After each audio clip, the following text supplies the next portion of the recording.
What's up guys, welcome to Watch These Dice for new battle report.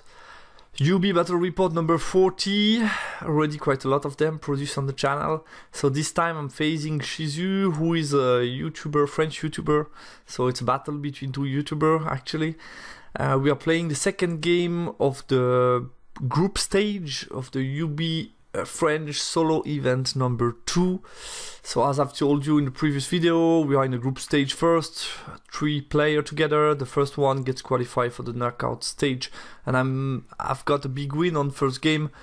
Shizu lost as well his first game, not as well, but he lost his first game, so meaning he needs a big win against me to qualify. If I'm able to get between a small loss and a big win, obviously I will qualify. So yeah, this shouldn't play a huge role, but could influence some of the game plan, especially for my opponent. So this is my list, told you about it in the previous battle report. My opponent's list with some description. As you know, I like to do my homework before game and just check out again in the army book basically what does what that I don't know exactly by heart. So we got the Forest Prince General. He's a cowboy basically on a Sylvan horse, 4+++, ale shot. It's worth noticing that in his list he decided to put a couple of special items to get good shooting. So we got on him the hail shot, then on the BSB this special shot that does from long range between 20 and 30 does like a bolt thrower, strength 6, AP3, multi-wound 2, and then we got another prince with the 4 shot +1 to wound for short range, so quite interesting. So this guy is the cowboy, 5 attack, strength 7, quite mobile. Then we got the BSB with MR3, this special bolt thrower shot like. Then we got the Master Cosmo with the item that allows you to teleport from one forest to another with his own unit. Master Cosmology. I must admit I was a bit surprised that he didn't include the additional item. I think this combo works really well if you also pay for the additional forest that you can create, because then you can basically create forest, move in, teleport. You can much more. You get just more option using this tool. But it's worth noticing that you can also use the hereditary of the Sylvan Elves to be within the forest and then teleport on the next turn. So it's still a good option. As I've told you, the other Pathfinder Prince with a 2-up, 4 shot, wounding on +1 from short range, Scout, in close combat 4 attack, strength 6. Then he got a couple of East Rider, 2 units of 5, 1 unit of 10. 4 scoring units in his list. You got 2 times the Forest Guard in core, and then 2 big block of Ranger that are his main combat force actually, and then 1 unit of Rare Maiden, 1 unit of Pathfinder. So as I've told you, for this tournament we roll to see which map and which scenario. We got map number 3 again, so the same map as the previous battle, and then Spoil of War, which is something a bit different. Spell selection, obviously I went for the 4 blast, meaning Fireball, 2d6, Pyroclastic Flow, then Pentagram of Pain, Breath, Toxic Breath, which is cool because it's not affected by the armor MR of my opponent, so that's a good thing. And then I went for Ward Save, always useful for close combat, and also protect a little bit the bull sometimes. Gravecore, and then Hereditary obviously with Magical Heirloom. He took +1 or -1 strengths, the Ward Save or the Hit strength 3, the auto wound or the heal, and then maximize, minimize the charge, plus Hereditary, and then with the Crown of Wizard he got the number 1 of Div, so +2 agility, defensive, offensive. Matchup analysis. So regarding range damage, he's not shooting a lot for Sylvan Elves, but he has 3 good characters with some special shooting, so I need to be careful and not expose thinking particularly about the bull. I cannot go in open field and take all these shots because I could die easily. I have some tools to reduce the Ranger, and that's a good news because the Ranger is main combat force, his best scoring unit, his solid scoring unit that can do CC and go for objective. So the fact that I have good tools with magic and shooting to reduce the Ranger is a good news for me regarding the scenario. His list is quite fragile, and also due to the position in the group stage, I expect him to rush me if he can. And that's why, if I could, I would like to start to just avoid the combination, because you saw his list. It's very strong when it starts, because you can basically push forward with the cavalry, Vanguard, Chaff, turn 1, and then push forward as well with Ranger, Vanguard, move 6, or up to 10. So you can basically do 22 with the Ranger turn 1. You can do quite a lot. Just chaff the majority of my army and then get the Ranger in combat as soon as possible to avoid taking too much damage from magic. So this could be his best game plan if he can drop for first turn. This would also have for consequences me making another deployment, because if I need to counter deploy to play second, I need to take into consideration the fact that he can rush me, and I definitely need to avoid that, even if it just put me a bit in a worse position for this scenario. So yeah, there are two different games, I guess, depending who can go for the first turn. I will try to kill the chaff early on, just to help me get board control and yeah, just control who dictates the charges and stuff. So between my 4 small damage, I should be able to do it, to clean the chaff. His mobile cowboy is a threat, especially my BSB need to be a bit careful, because in a challenge, yeah, the odds are pretty even, but he's slightly better than me. I have 1 more health point, I need to be careful. Obviously, if he go out of his unit, I will try to target him with the magic. And also the bull in combat is pretty decent against him, because I have my divine breath attack that can alone deal with the guy. So I could also scare him a little bit with the bull. And yeah, last point is also something I mentioned in my previous game. This is even more the case here, because if you see his combat threats, it's mainly 2 units of ranger and then the unit of the general.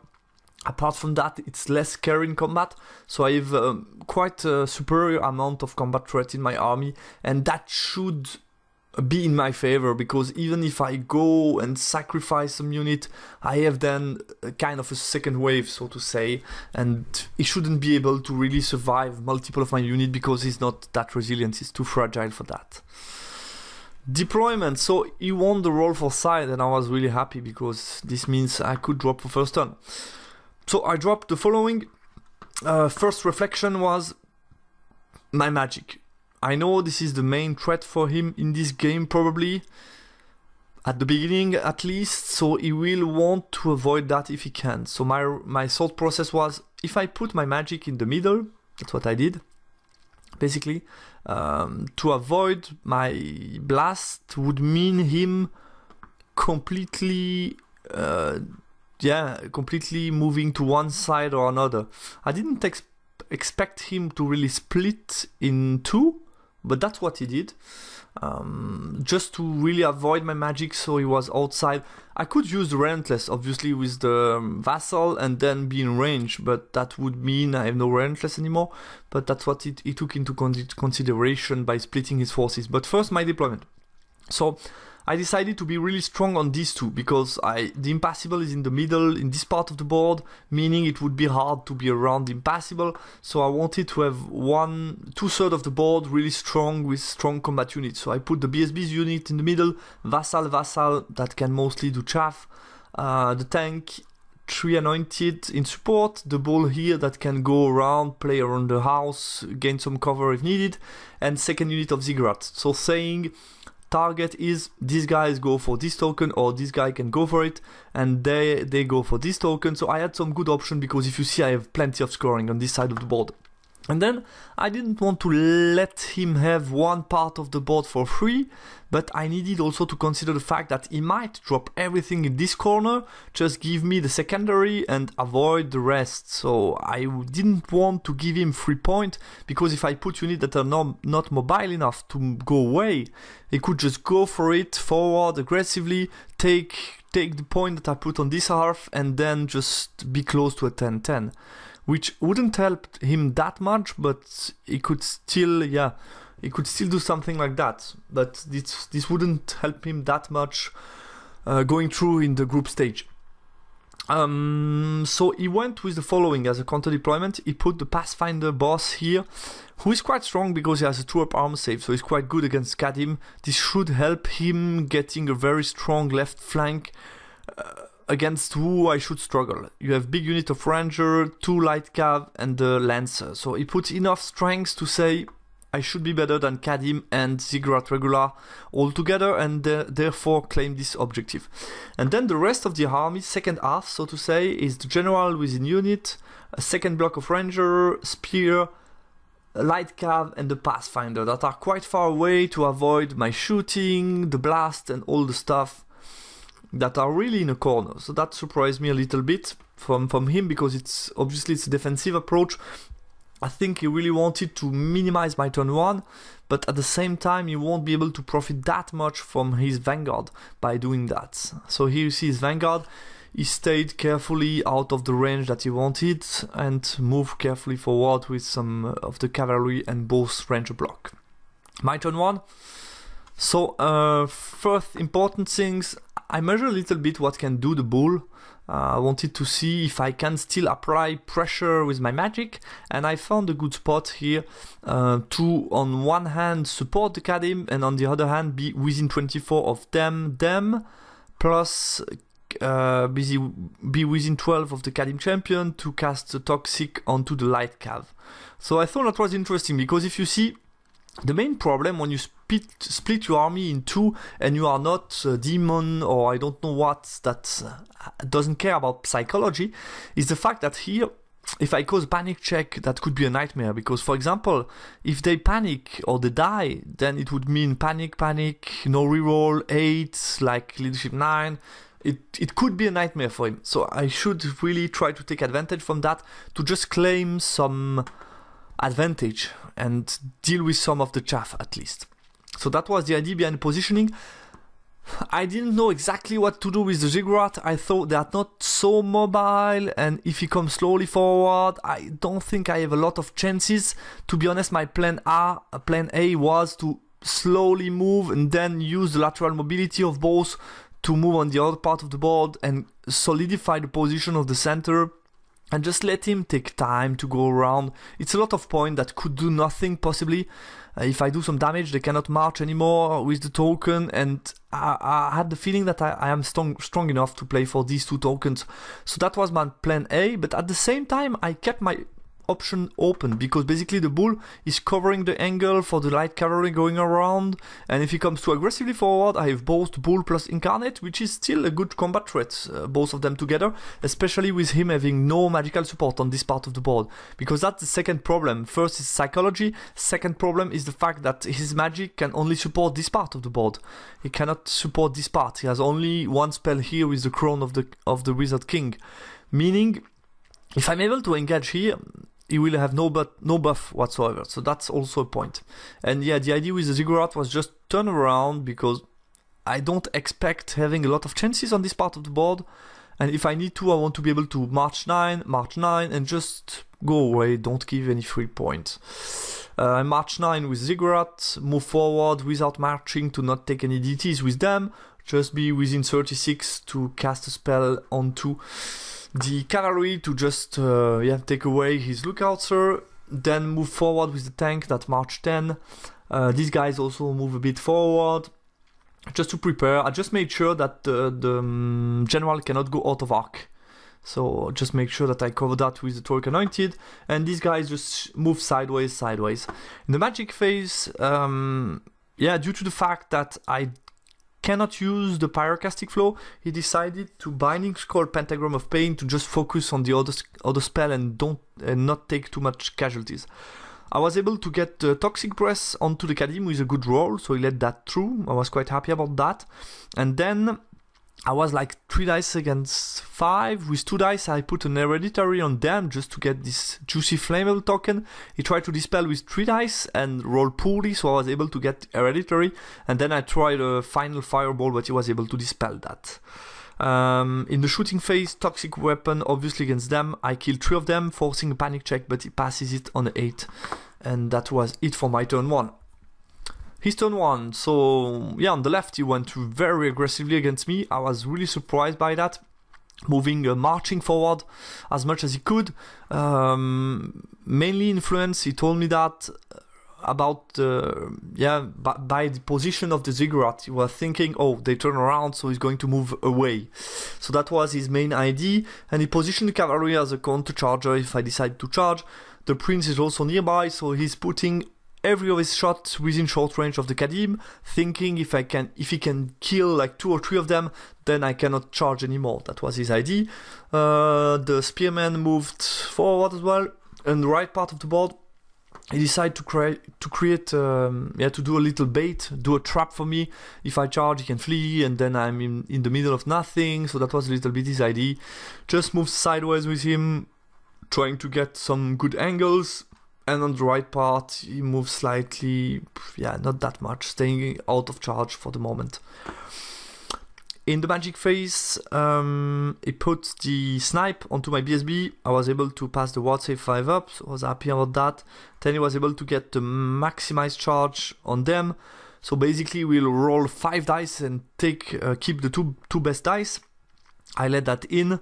He had the double 6 charge onto this unit, but I was covering the flank and the stuff. After this is my turn, so I can still move a bit away. I can basically decide if I want to take the risk or not for him having a long charge. So I was okay with that, so I let that in. And then he put his own unit within the forest, so just to be able to teleport. I wasn't too annoyed by that. He rolled it with 1 die, so it was annoying to dispel. Basically, my thought process was, he can only have 1 buff on these guys. For the bull, it's a 6 Swift Ride to get into this unit. These guys are auto. There is a flammable token. I will get a magic phase. So if I dispel the +2 offense, defense, agility, Kadim are striking at the same time. I'm hitting on 4+.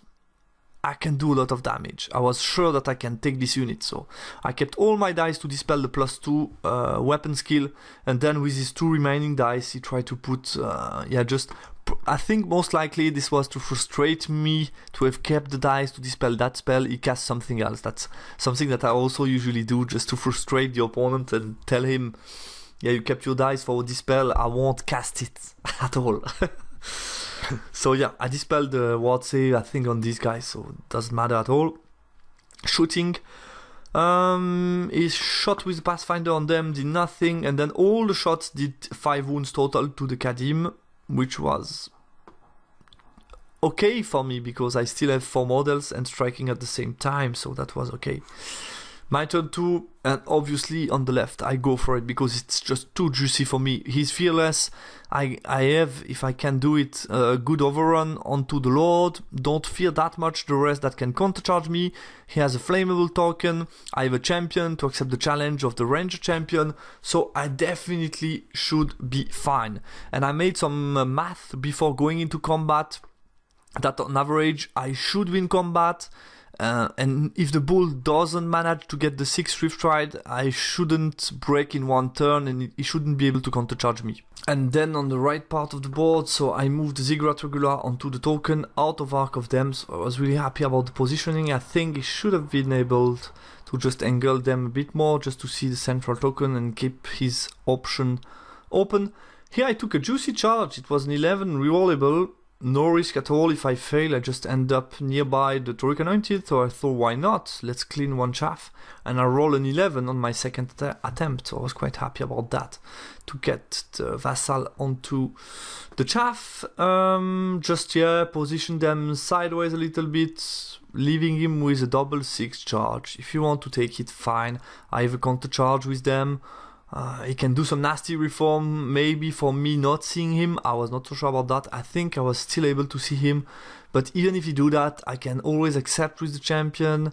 He kills my champion. Next turn I take it with the BSB. And then I should be fine. I mean, I have some static rest. He has no static rest. I'm causing fear. All that stuff combined together was making it not so scary. Move the tank forward to be able to shoot at the cavalry. and just position them and the BSB to be ready to countercharge. So if the cavalry or the character comes in, I have still a countercharge on both sides, so I was fine with that, and position these guys within 24 of the cavalry to cast some spell. So yeah, I was feeling pretty good with the position. Ziggurat turn around, move 3 forward just to be ready to support, just in case. I let the corridor here flee, just to let them do something if he fails some march or stuff.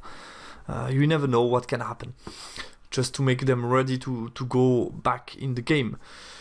In the magic phase, I try to put an hereditary boosted onto this unit because this would make them weapon skill 2, meaning I would hit on 3+ with battle focus at the same time. That would be just too much for them. He dispelled that, obviously. And then I had the small card number 1, so 6 dice against 4, I used 3 dice for that. Then I decided to play it totally safe because of flammable token, I needed to think carefully what are all the possible outcomes, just to make that, to resume that to you.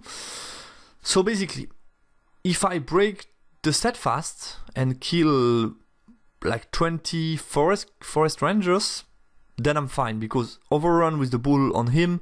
Here I have an overrun on a 9, but I should be fine even if I don't charge them. These are Lancer, they are not immune to fear, so I should be fine. It's strength 3, I should be fine. So I was thinking if I break them, I have 2 good overrun, it's perfect. So definitely that's my best option. If I'm not able to break them, what can I get in return? I can get countercharged by these guys on the flank, and this guy can also possibly countercharge, but that's a bit risky for him, so I think he won't come in. But possibly can countercharge with them, and then mainly the problem is that he will strike before me on the next round. So if he still has like 10 guys, 7 guys left, he will strike before my Kadim on the next round, probably kill them, and then it will leave most likely the bull alone, and he could chaff me, so I could end it up in a not critical, but in a dangerous position. I mean, it could get dangerous, then the bull stuck in combat against a lot of opponents. You never know what can happen. Static res is against me. You never know. So what I ended up doing is just giving a toxic breast weapon for the bull. The idea was the following: if I use the breast, I'm going to use the breast weapon of the bull strength 4 flaming because it's reroll to wound. It's just too juicy to try to break them. That's my best option, so I'm definitely going to use it. But if I use it and then I get engaged by them, I don't have a lot of attacks. So with the toxic breath, it definitely, if I overrun onto the guy, this helps me killing him. That's cool. And if they countercharge me, I can use it against them. I should do some damage. This should help me not getting any bad surprises. So this was the safe choice. I cast on myself Toxic Breath, and then with 1 dice, I guess, I try a Pentagram or Fireball. I think a Pentagram on the Ranger, but I failed. I think that was my magic phase. So this was interesting to analyze, because I could have been greedy and say, let's prioritize Pentagram to delete some of the Ranger to help me breaking them, obviously, or let's give a ward save for the Kadim to help them survive. I had a lot of options, but this was important to keep in mind what is the worst case scenario, what is the best case scenario, what are all the options, and how can I just make sure that even if it goes bad, if I fluff, I'm fine, I'm still fine in combat. So that was the idea. Shooting, I shot with the tank against cavalry. He did 3 ward saves, so nothing. Close combat, the guys on the right suffer some casualties, but killed them back, so I was quite happy about killing the chaff back. Just reforms. And here on the left, I rolled crazy. I mean, yeah, obviously Kadim Incarnate are good against this target because we strike at the same time. So I had like a challenge, obviously. I took it with the champion of the Kadim Incarnate, but I killed all of them. All of them. Between the breast weapon, the thunderstorm, the stomps, the grinding attack, normal attack, bull attack, all the stuff together, I wiped them out. I just killed them. So that was awesome, because that was for me a good scenario. Then obviously panic check. Panic check for them on 8, no reroll, fine. Panic check for him, I guess on a 9, he failed that. This is not what I wanted. So he has to flee away from the bull and flee here, quite far away from me, meaning I don't need anymore a 4 for the overrun, I need an 11, which is bad. and here I have an overrun on 9. So obviously Kadim Incarnate, here I took also some time to just think about my option, but obviously Kadim Incarnate are going to go for it. I have 3 models left. If I roll a 9, I should be able to break them straight away with strike. I think he strike before me, but I should be fine with the charge and the stuff. If I don't roll enough, he's going to charge me anyway. And if I can avoid them maybe charging me by going out of arc, that would be good. So that was the idea. I overrun with them, roll only a 3, so I ended up here.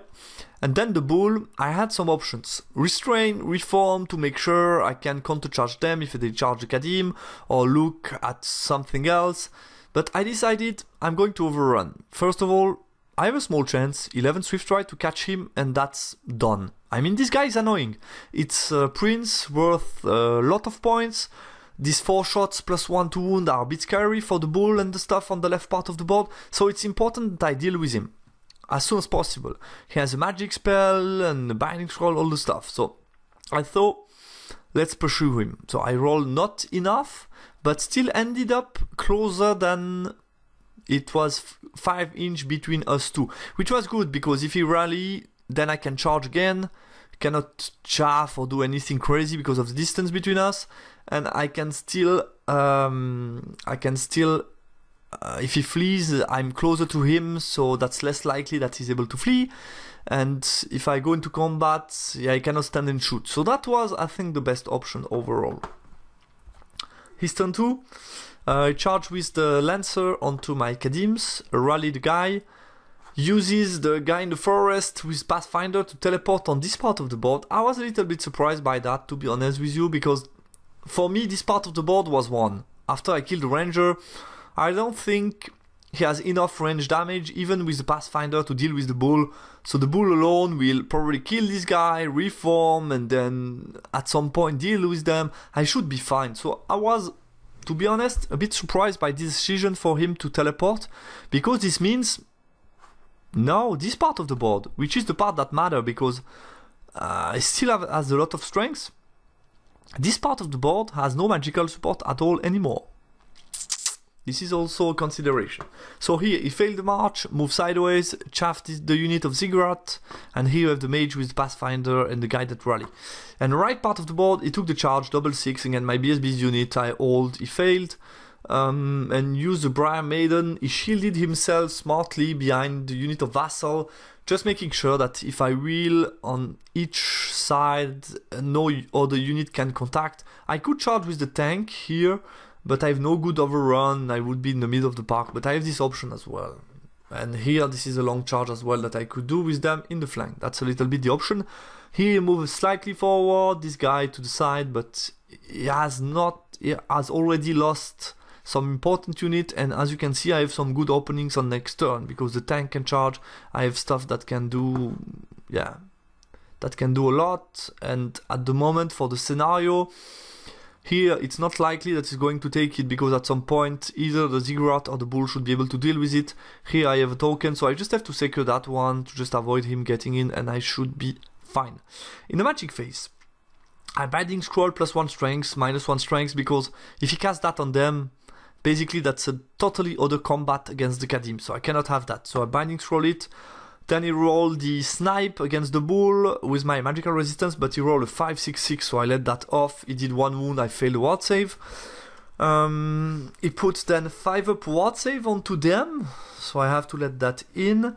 And then he failed the +2 weapon skill on them, and I dispelled the big hereditary on them, which is also very important because it makes me reroll the 6 with my battle focus.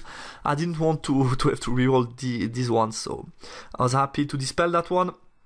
Shooting, he put all the shot on the Great Bull, so 7 Pathfinder plus the mage, and then 10 guys here in the back, but everybody's wounding on 6-up. I had to roll 2 ward saves, so a bit lucky. I could have taken another wound, most likely. And yeah, as you can see, my Toxic Breath did nothing because I hadn't to use it, but that was still a good choice. I'm convinced of that. So he has not... He wasn't lucky to do no wounds, but here he compensated totally. He did 1 wound with the sister, with the Bora Maiden onto the tank, and then the Bolt Thrower of the BSB does 2 wounds to my tank. So that was quite good for him on this part of the board. Close combat. Here he takes first a fear check on a 7 with no reroll and passes it. So I was disappointed, but he fluffed in combat. I mean, he fluffed totally. He did nothing to me, I guess. And I did a good amount of wounds with battle focus, all the stuff. And he has a steadfast on a 7 and passes it. My turn 3. Oh yes, I lost 3 wounds actually on the Kadim, so he still did something on the Incarnate. My turn 3, I charge Ziggurat the Chaff. I charge with the bull onto the solo character, decided to flee, but I was quite close to him and I'm able to catch him. And just reform, he passes the panic check on them, and I just reform to look at stuff. Obviously I cannot use the breast weapon with him because I'm shaken, but still I have option to use Grave Call and all that stuff. So I was feeling pretty good to have taken the prince. That was still a bit annoying for the bull. And still scary, just with the shot, +1 to wound, you never know what can happen. With some lucky strikes from the rest, it can kill the bull pretty easily. This part of the board, I took the charge with the tank. He decided to flee with character because I'm very likely to kill him. And here I decided just to move 7 onto the token. I'm 0.1 behind, or I don't know how to explain that, but the token is on my base. That means that if the ranger charge me, they cannot get the token. Actually, that's what I wanted. Position them for a counter charge. And then they took the token, obviously, move forward. They move forward also to be able to cast spell at this guy. And what I make here, I think my mistake of the game was not to charge them or position myself better with the vassal. I think I should have just charged them to pin them down or do something more clever. But here he can basically use them as chaff. So if he charges with ranger, he can use them, chaff them, and then he's fine. So that could have been avoided or play better, I guess. But still, I'm pretty confident with the anointed in 1-1 fight against ranger that have no magical support. I was feeling pretty okay, to be honest. My magic phase of the turn 3. Let me read my notes. Oh yeah, the tank has a +6 to get onto the prince, but obviously failed. Pentagram try the pentagram against the lancer in combat, I guess, just to help my Kadim, but he dispelled that. No, I failed. I rolled +1 actually. Then I tried with 4 dice a grave call onto the pathfinder. That was just too juicy to do it. I think in this little game of moving around, shooting at you, casting spell, I'm way better than him. I'm more resilient and I have much better spell to do that. So I was pretty happy that he was coming around me. So yeah, grave call, he dispelled that one. And then I get an hereditary on this one. I had 2 dice left, 2 options. A boosted version which makes him hit on 3+ and not 2+, so this is cool.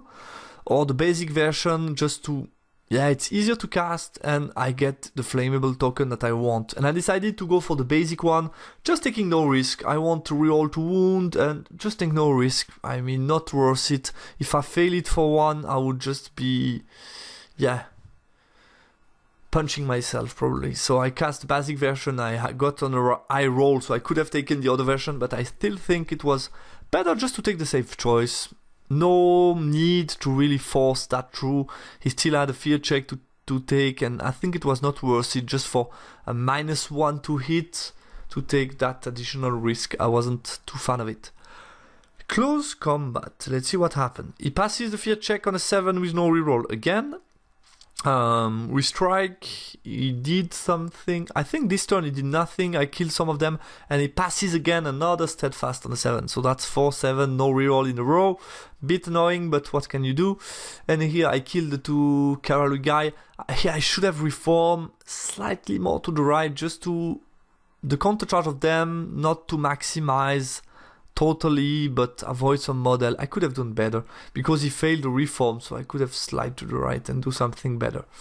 And that's it for my turn 3. His turn 3. Take the charge for the ranger, uses the Briar Maiden, passes the march check, go around, chaff this unit. The guy here rallied, they didn't move much. Passes the march check, move to the side to shoot at the bull, counter charge my Kadim. But I was still feeling okay because I have 2 guys ready to finish the rest, so to say. I think the correct expression is to finish the leftovers. I think that's a better expression in English. So yeah, the Ranger, they needed to roll a 7 on 2 dice. They got that, so no problem at all. Magic Phase, he tried to put a snipe with 2 dice. He had a small phase, so he tried to be greedy. 2 dice snipe on my general, but failed thanks to the magical resistance. Then he tried to put +1 strength onto the light cavalry against the Kadim. I dispelled that one, and that was it. In shooting, he did 1 wound to my bull.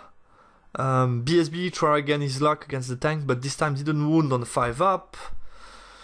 And Kadim, close combat. Kadim, another 7 with no reroll pass by the spearman, another, and an additional 1 by the cavalry on the 7 as well. So yeah, I could have got some help from the fear. And then the right, and this close combat, he just killed me. 4 wound remaining, strike before me, just deal with me easily. So he kills me and reform. And then right part of the board where there is a bit more suspense. So I was curious to see. I was feeling confident about my anointed unit, but I was willing to see. We have no buff. I have no buff, he has no buff. Strikes before me. It was going to be interesting. So he strikes before me. It's 19 attack on a 4+4+. He did 4 wounds. He should have done how much? 19, it's like 10, 5, yeah. And I save on the 6-up. So 4 wounds, I think it's pretty okay. And I did 9 in return, so thanks baby. BSB is hitting good on 3+, 2+. Yeah, wounding on, it was 4+, 2+ for me, then 3 stomps. So I won by 5. He passes, he's steadfast on a 9 with no reroll. So it was okay. But I'm feeling pretty confident on the long run. And what I was telling you before is, at least if I didn't want to charge because of DTs and the fact that they are better than me in combat, I should have just reformed them slightly just to be able to see the flank with the vassal. That was not so complicated to do. So here I fucked up by what I did with the vassal. Bit disappointed. No consequences because anointed with the BSB are just better than the Ranger. His turn 4. Yeah, my turn 4, actually. So, took the charge with the Ziggurat Regular onto the Light Cav. He fled, passes 8 panic check on them. Redirect, charges them. He fled as well. So, they fail charge. Reposition the bull without marching. Don't want to risk any DT whatsoever. In a very good position to be able to brace weapon on them. Grave Call, Pentagram is also very juicy. This part of the board, so here in combat, here I took the charge, here I just reposition myself to do stuff, they go away with the token because I won't achieve anything, and then I had the option to charge with the tank. This guy was still able to charge on a 9 or 10 Swift Ride onto the corner here, could have been scary, so I just decided, let's activate the chaff, no risk, no risk. Chaff up forward, giving a front to everybody, no overrun whatsoever. Let's take my time and just move the tank forward, take a short range shot, might be lucky, position the guy to be able to magic him to death if I want, because I didn't use pyro that much until now. Still we got a lot of combat, so I was feeling okay just to take my time here, just finish this unit and then I should be fine. Just take my time, give him chaff. If I need to chaff another turn, I can use them. So yeah, I was feeling okay. Magic Phase. So Magic Phase, I cast a good Grave Call on them. I roll really high, cannot dispel that. I one-shot the Pathfinder. The mage take a panic on 8, fails, out of the board. Goodbye, finally. Goodbye. Yeah, that was a game that he couldn't win, I guess. The magic shooting duel against the bull. So, really happy. Thank you, Grave Call. Then, that was it for magic. He dispelled the rest. He dispelled the pentagram because I wanted to heal with the pentagram as well and do damage to everybody. He dispelled that one. Shooting, the tank gets very lucky. I roll my 2+, 2+ again. He has 5 up, 4 up, fail both, and I roll max wound, so he dies. Luckily for me. Close combats, I kill some of them. He tests with -3, but passes the leadership check, the break check. Yeah, doesn't matter that much because if I can deal with him next turn, I'm free. But actually, it won't be needed because I just break them. I break the steadfast, kill a lot of them. He kills like 2 model of me. I think he did 5 wounds. But with my attack back, I was able to kill too much of them. And just make him flee. I catch him. And that's more or less it. His turn 4 doesn't rally the cavalry. These guys rally, but I mean, they will get eaten by the bull. And he has only that one left. They are going to die in combat. So he decided to concede at that point. And that makes sense. Which is 20-0 because I only lost the Incarnate and I took the Spoil of War. Post-game analysis. I think getting the first turn was huge in this game. I was really happy to get it. It would have been a complete different game if he was able to get it. I think my deployment causes him to do this particular deployment that was not that good. And yeah, my range damage just scared him too much and this pushed him way back. And that was really good for me. I was able to use my super number of combat units. I think that was the same conclusion that I did in the last game, because if you saw, I had a lot of resources, because even on the left part of the board where I lost the Kadim, then I still had my unit of Ziggurat that could have come and just eat the remaining bodies of these 2 units. So I had a lot of resources to go into combat. The micro, I was happy because I engaged the ranger in my own terms. I wasn't expecting really to fight the 2 units of ranger in this game, at least not full rangers. I was a bit surprised that I was able to deal with both full unit of rangers. But I was able to engage them in my own term. No buff, I was charging on the left, good combo charge. And then Torque Anointed was totally okay to take the ranger because I'm just better than them. And yeah, Vassal could have either charge or reform. Probably reform would have been maybe the better option, but yeah, just one of the 2 options. I took the worst option by just doing nothing. Turn 2, I took some time to think about the pursue option, especially for the bull. The Incarnate was pretty obvious to just overrun. The bull, I hesitated a lot. I had a lot of options, but I'm definitely convinced that it was the right idea to pursue with the bull, even if it's not always the case. Here it was definitely the best option, I guess. This allowed me to just kill easily the prince afterwards. Regarding some aspect of the list, obviously the bull had a great game, having some good combat where he was in a favorable position, just engaging in a corner stuff or charging. So obviously he took a lot of points also with magic. But yeah, the Incarnate were very impressive in combat. I think, took the ranger, killed a lot of rangers, and then after against the lancer, should have been able to win that one. If he fails one time fear, I think it can change everything, also steadfast and stuff. So I think the high agility of the Incarnate was really key in this matchup, and I was really impressed, and they are still not costing too many points, so I was quite happy about the Incarnate in CC. And yeah, Bodyguard Anointed, I'm never disappointed. Obviously it's a unit that's worth a lot of points because you need to consider the BSB within the unit to be really as strong as it is, to have the Bodyguard, so it's a 1000-point unit, but you never disappointed. I think you really need a lot to kill that unit. You need really to be able to kill the BSB and do really a lot of damage, which is not easy to do against a unit with weapon skill 5 up, 5 resilience, and then 3 up armor save. So never disappointed by my Bodyguard Anointed. And regarding my opponent, yeah, I think we can notice the fact that he had no magical support whatsoever on the 2 key ranger fight, and that's a problem, especially on the right, because he was charging, and with some magical support it's totally a different combat. I wouldn't have allowed him charging me if he had magical support on this part, so it's really key. And I think the idea of teleporting from the right part to the left was wrong, because he was trapped against the bull, who is just so good with the range damage, and then he wasn't able to support the remaining ranger on the right, and he still had lost too much on the left part of the board to, yeah, obviously try to kill the bull, but are you going to achieve that with so many things that need to wound on 6 up? Most likely not, so I think the best option would have been to stay on the right and be a real threat with boosted ranger that can do a lot. So, and then obviously on the left, too aggressive approach. I had already retreated some of my unit on the left. I was ready to let him more or less have that part of the board, but he was so aggressive, a bit too greedy, that I was able to punish him after.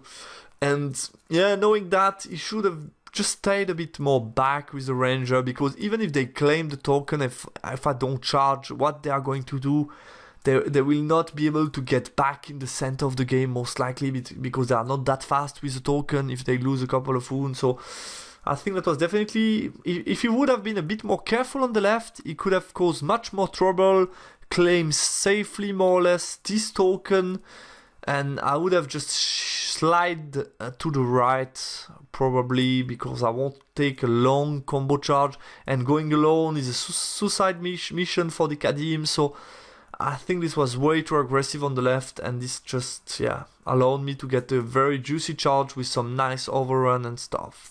So yeah, guys, that was it. Another convincing victory. I think I was even more in a safe position than the first game against the UD, where afterwards I was still thinking, yeah, I won big, but I still gave him some long possibilities that could have been slightly longer or a bit different. I still had some, yeah, it still could have turned out differently. In this game, I think I was totally in control from the beginning to the end of the game. They had no way of coming back in the game. Luckily, at some point, I was just so much in control from the beginning. So, yeah, I was really happy about that. I think my game plan worked pretty well. And then I just exploit some some too risky move that he made, just to exploit that to kill him in combat and claim some advantage on the left. And then as soon as I was in a good position on the left, I was already feeling pretty confident about the right central part of the board, because I was coming forward and he wasn't moving much, which is often a sign that, yeah, you know who is in a good position at this point. But yeah, it was really interesting. At least, I think, to be honest with you, the UD game was an open matchup. I like my chances, but I still think he has totally possibility to win the game. So I think it was an open matchup. At least that's how I see it. And this matchup was definitely more in my favor. I think the only chance that Shizu could have was do a rush or stuff. He tried to do some strange defensive stuff, but that was too complicated, too hard. It was a complicated matchup because of the range damage, because in close combat even I'm better than him in a 1-1 we saw with the Anointed. So it was really a complicated matchup. So I think I had a good group stage. I could have got some harder matches. Also, both scenarios were okay for me. So I'm curious to see what I get in the knockout stage first round, just to see the kind of matchup I get. It could get a bit different, and it will be definitely more of a test for my list. So I'm curious to see how it goes.